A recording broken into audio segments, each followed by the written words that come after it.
Despite the fact that several years ago, India categorically refused to even consider the acquisition of the Russian Pantsir anti-aircraft missile and gun systems, having opted for analogues in South Korea, it became known that the latter obviously did not satisfy New Delhi, and at the moment, India wants to buy a very large number of Russian shells. It is estimated that we are talking about 30 to 36 complexes. Initially, Defense 24 announced the purchase of the Russian Pantsir air defense missile systems by India, noting that India realized that covering the S-400 purchased from Russia would require highly effective air defense systems that could cover the Triumph deployment area. Prospects for the acquisition of air defense systems, according to our Indian media, were discussed during a visit to Moscow by a delegation led by Minister of Defense Rajnath Singh.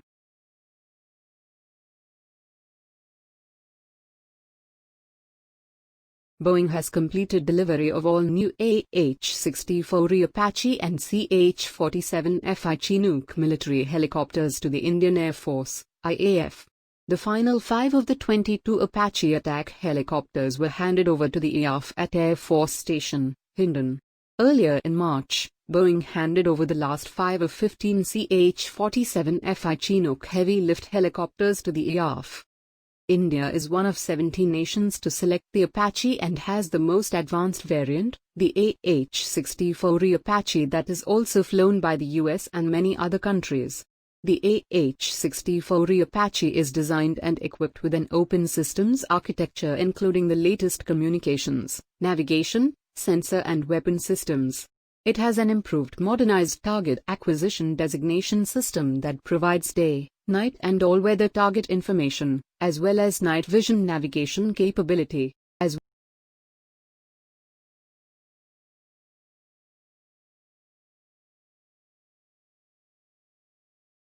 to counter belligerent China in its neighborhood. India expressed intent to carry out navigation activities in the South China Sea. Making the declaration, Philippine Defense Minister Delfin Lorenzana further said navigation in the South China Sea is open to all countries. Last year, navies from India, USA, Philippines and Japan conducted joint sail in the South China Sea region to demonstrate the presence of like-minded parties in the S region. Meanwhile, the U.S. Navy's 2 nuclear-powered aircraft carriers, USS Nimitz and USS Ronald Reagan, are present in the South China Sea. Later, China issued a statement accusing the U.S. of flexing its military muscles in the South China Sea, with Foreign Ministry spokesperson Zhao Lijiao slamming the U.S. for undermining stability in the area.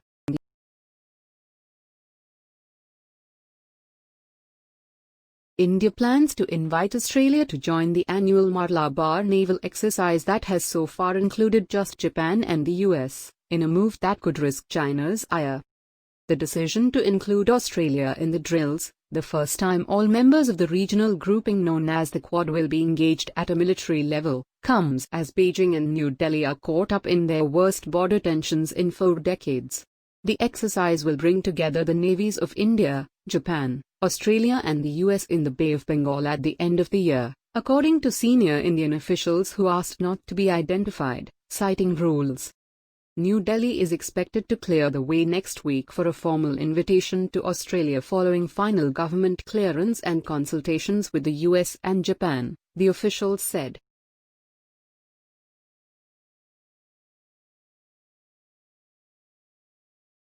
The Indian company Tata Motors unveiled its wheeled armoured platform, WEP, at DefExpo 2014 in Delhi.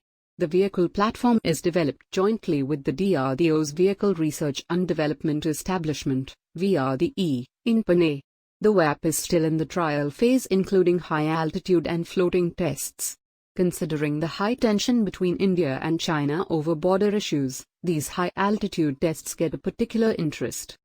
Tata Motors is the first private sector OEM in India which has developed WEP, Wheeled Armoured Amphibious Platform, an infantry combat vehicle, designed for optimized survivability, all-terrain performance and increased lethality jointly with the Indian Defence Research and Development Organisation, DRDO.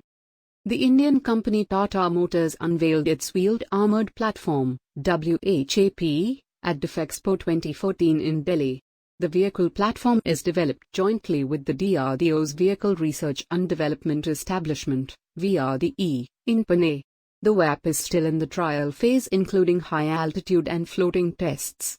Considering the high tension between India and China over border issues, these high-altitude tests get a particular interest. Tata Motors is the first private sector OEM in India which has developed WHAP, Wheeled Armored Amphibious Platform, an infantry combat vehicle, designed for optimized survivability, all-terrain performance and increased lethality jointly with the Indian Defence Research and Development Organisation, DRDO.